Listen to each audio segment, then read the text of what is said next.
तर मित्रांनो, आपण भूमाफिया, वाळू माफिया, पैसे माफिया अशा वेगवेगळे माफिया बघितलेला आहे मित्रांनो, किंवा असे शब्द ऐकलेला आहे. तर आज आपण शिक्षण माफिया याच्यावर बोलणार आहोत मित्रांनो. तर शिक्षण माफिया कसे असतात, ज्वलंत उदाहरण आरसीसी संस्थेचे मुख्य मालक मोठेगावकर.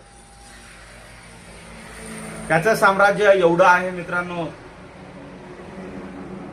की अर्ध्या ट्युशन एरियामध्ये त्याची जमीन असल्याने मित्रांनो एका मुलाला साधारण त्याच्या 60 ते 65 हजार रुपये गरीब विद्यार्थ्यासाठी आहे मित्रांनो.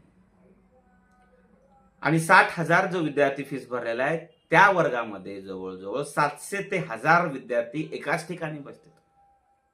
काय समजत असेल मित्रांनो परीक्षा.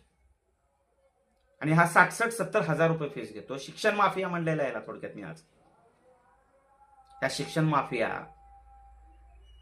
काही दिवसापूर्वी पुष्पा चित्रपटातील डायलॉग मारत होता, आरसीसी समझे तो फ्लावर समझे क्या, फायर आहे मैं. अरे पेपर फुटा निघाला तू, लाज वाटली पाहिजे. काय कमी होतं तुला? लाकूड तोड्या म्हणून म्हणत होतास.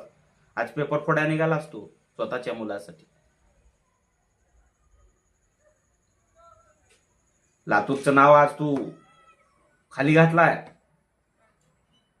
शिक्षण क्षेत्रामध्ये आज लातूरचं नाव जगभरामध्ये झालेलं होतं. आज तुझ्या एका कृत्यामुळं शर्मेनं मान खाली घालावी लागत.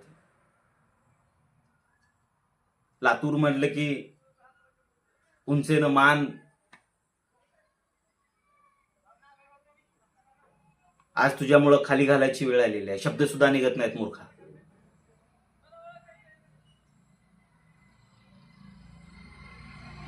तुझं नाव घे पत.